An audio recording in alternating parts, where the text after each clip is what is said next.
La telaraña. Cuento escrito y leído por Adrián Guillén. Cuando Severiano, un hombre solitario de 60 años, entró a su cuarto y encontró el cofre de madera abierto con todas sus cosas revueltas y el tubo de lata donde guardaba todos sus papeles con la tapa a un lado, se asustó mucho.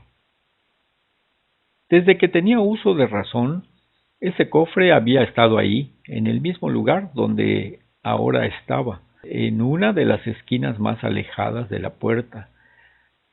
Había sido de su padre y al morir se lo había heredado. Era una valiosa reliquia hecha de una madera fina, cedro, con incrustaciones de caoba, una verdadera joya que cerraba con una aldaba de esas antiguas que son fáciles de abrir, pues utilizan un sencillo mecanismo que abre con una llave de hierro forjado, muy antigua también, y que Severiano siempre llevaba colgada en el cuello. Pocas veces abría el cofre para hurgar entre los recuerdos o guardar algo que no volvería a usar quizá por mucho tiempo, como su dinero, por ejemplo. Para empezar, en la casa nadie entraba, porque él vivía solo, y solo los lunes llegaba la señora encargada del aseo, y ese día era jueves. La única puerta de entrada a la casa no estaba forzada, ni las dos ventanas que tenía a cada lado cubiertas con sus respectivas cortinas. Severiano nunca se casó, era tímido y le costaba demasiado acercarse a las mujeres, y además tenía cierto temor a que una extraña le terminara quitando todo lo que tenía, pues era muy tacaño. Guardaba casi todo el dinero que ganaba bajo el colchón o en escondites que solo él sabía. Tenía mucho, pues percibía buenas ganancias en la tienda de antigüedades, negocio que había fundado su abuelo y ahora le pertenecía. Vendía de todo, desde una aguja antigua hasta muebles finos fabricados a mano por artesanos de principios de siglo que utilizaban maderas finas y cuyo trabajo se distinguía por su laboriosidad. Temeroso se acercó al cofre abierto, no sin antes checar debajo de la cama y el baño por si alguien estaba escondido, pero ahí no había nadie. En el cofre todo estaba revuelto, como si hubiesen estado buscando algo. Sin embargo, aparentemente no faltaba nada. Ahí estaba todo. Fotografías amarillentas y ajadas de sus papás y de él cuando era niño. Algunas figuras de latón y hierro. Una cámara fotográfica antigua. Y otras cosas que se fueron acumulando a lo largo del tiempo. El tubo de lata era un tubo como de medio metro de largo y unos 20 centímetros de diámetro, con una tapa que se ajustaba firmemente, hecha del mismo material, lata. Lata ennegrecida y apachurrada por el paso del tiempo y del uso, y que siempre lo mantenía tapado, y que al igual que el cofre, ahora estaba abierto. Ahí guardaba los documentos más importantes, historia de muchas vidas, sus abuelos, sus padres y quizá hasta de sus bisabuelos, porque había encontrado algunas fotos borrosas y amarillentas de personas que no conocía. También guardaba muchos billetes de a 500, enrolladitos como puros, bien amarrados con ligas. Como era muy codo, vivía en completa austeridad. Comía en el mercado, en la fonda de doña Herminia, comidas corridas de a 30 pesos, con todo. Y en su casa se respiraba austeridad total. Muebles viejos, desvencijados y una televisión Telefunken, de esas que tenías que esperar un rato para que se calentara antes de dar una imagen borrosa y en blanco y negro. Severiano se acordó de la llave y se llevó la mano al cuello, donde siempre la andaba colgada, amarrada a un cordel. La sangre se le bajó a los pies, sintiendo que se mareaba al notar que no la tenía. Se le había caído sin darse cuenta. Salió a la calle a buscarla, y al salir vio en el umbral de la puerta una telaraña, fabricada con una geometría perfecta. Esa telaraña no estaba cuando entró, por eso le llamó la atención. Era una telaraña real, porque afinó la vista y vio a la pequeña arañita que se movía en el mero centro. Pasó cuidando de no dañar el trabajo de la araña, y solo caminó unos pasos. Ahí estaba la llave en el suelo. Dio media vuelta y regresó. Al entrar, la telaraña ya no estaba. Se rascó la cabeza intrigado, pero no le dio mayor importancia. Caminó al cuarto y se dirigió al cofre. Ahí todo estaba en orden y el cofre cerrado. Lo abrió con la llave y ahí dentro todo estaba bien. Me estoy volviendo loco, pensó, y empezó a sudar. Se secó la frente con la palma de la mano y dirigió su vista hacia la ventana.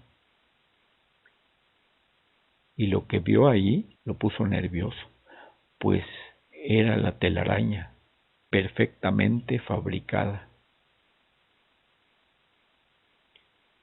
Cuando a la mañana siguiente se levantó, lo primero que hizo fue ver hacia la ventana. No había rastros de la telaraña. Empezó a sospechar que algo estaba pasando. Nunca en su vida había visto una telaraña hecha a la perfección, solo en dibujos o adornos en Halloween, pero naturales nunca. Sin embargo, en pocos minutos se olvidó del incidente y pensó que era una tontería preocuparse por eso. Antes de salir, revisó que todo estuviera cerrado. Tomó la llave del cofre, se la colgó en el cuello y salió a la calle. El negocio de antigüedades estaba a unas 10 manzanas de su casa, así es que cubría el trayecto a pie. Ahora miraba telarañas por todos los rincones y hasta se detenía un momento para admirar las arácnidas obras de arte que colgaban de las esquinas. Y como era de esperarse, cuando abrió la puerta de su negocio, lo primero que vio fue una telaraña perfectamente bien construida, con la pequeña araña en el centro que lo miraba con sus múltiples ojillos brillantes.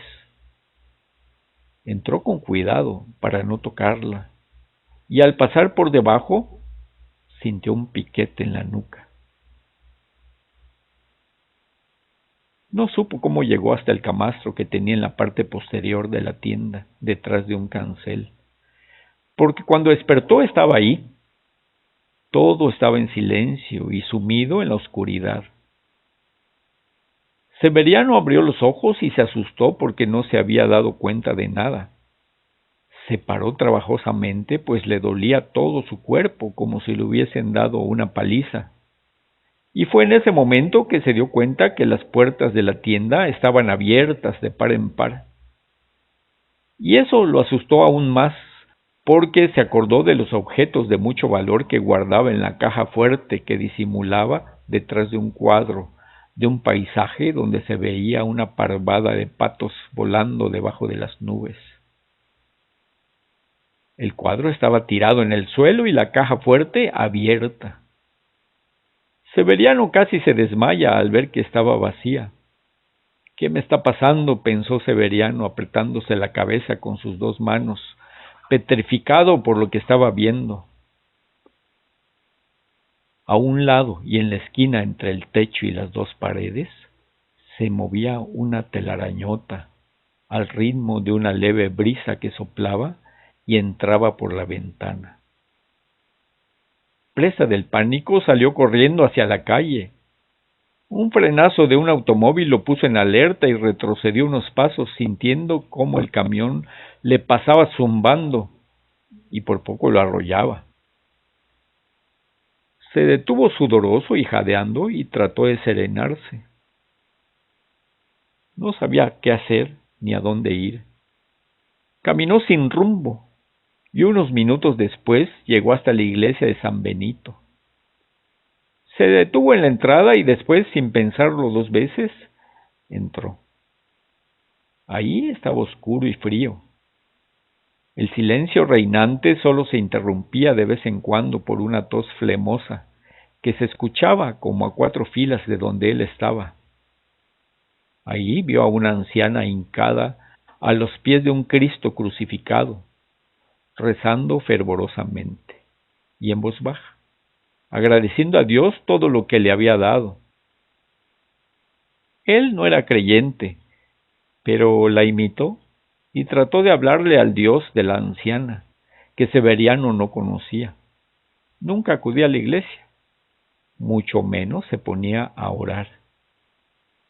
En realidad solo creía en su dinero y en todo lo que poseía, pero ahora estaba desesperado por lo que le estaba sucediendo y sintió la necesidad de buscar ayuda en lo desconocido. Mientras trataba de orar, miraba telarañas en todos los rincones, enredadas en la cabeza de los santos y hasta colgadas en el travesaño de la cruz, donde pendía un Jesús clavado a la madera y atravesado por clavos que rasgaban sus carnes. Lejos de tranquilizar sus nervios, al ver todo esto, salió corriendo y, presa del pánico que lo mantenía ofuscado, llegó a su casa. Arrancó de un tirón el cordel del cortinero de la ventana y se enrolló en el cuello uno de los extremos, y el otro lo ató firmemente al barrote de la cabecera de su cama y se dejó caer sentado al suelo. Severiano quedó suspendido en el aire, con la lengua de fuera y los ojos saltones, como un insecto atrapado en una telaraña.